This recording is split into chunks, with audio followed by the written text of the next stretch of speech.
নমস্কার বন্ধুরা, আমি একটা নতুন ভিডিও নিয়ে এসেছি আজকে। তোমরা আগেই দেখেছিলে, তবু আজকে ভিডিওটা করা ছিল, তাই তোমাদের সাথে শেয়ার করব। চলো, আমি আর আমার মেয়ে মেকআপ করতে বেরিয়ে গেছিলাম। একটু দূরে ছিল মেকআপটা, সেটারই আজকে ভিডিও তোমাদের সাথে শেয়ার করব। আর এই দেখো, আমার বাড়ির সামনের গলি থেকেই আমরা যাচ্ছি। আমি যাব, একটু ট্রেনে করেই যাব। জায়গাটার নাম হলো খামারগাছি।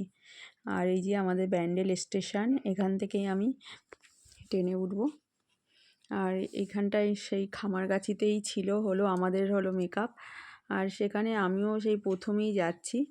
আর ট্রেন আসার একটু আগে থেকেই চলে গেছিলাম, কেননা যেহেতু জায়গাটা আমি প্রথম নতুন যাচ্ছি, তাই একটু আগেই চলে গেছিলাম। এই দেখো, ট্রেন থেকে আমি নেমে গেছি।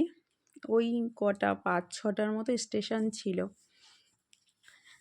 আর বেশি দূরে না মেকআপ করতে আমি যাইও না, খুব কম যাই। তাও আগে একা আমার ভালো লাগতো না, তাও এখন মেয়ে একটু বড় হয়ে গেছে, তাই মেয়ের সাথেই যাই।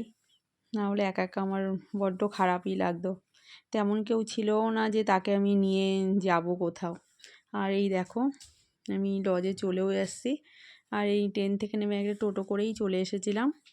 ঠিকানাটা আমি ফোন করে জেনে নিয়েছি।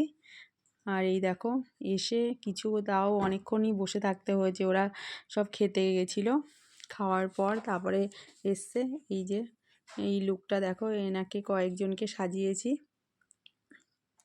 যাই হোক বন্ধুরা, যদি আমার ভিডিও কোনো অংশ ভালো লাগে, প্লিজ লাইক কমেন্ট শেয়ার করে দিও। আর এই দেখো, ওরা বলেছিল যে আমাদের মানে খেয়ে নিতে, যেহেতু আমার সাজাতে না অনেকটা রাত হয়ে গেছিলো।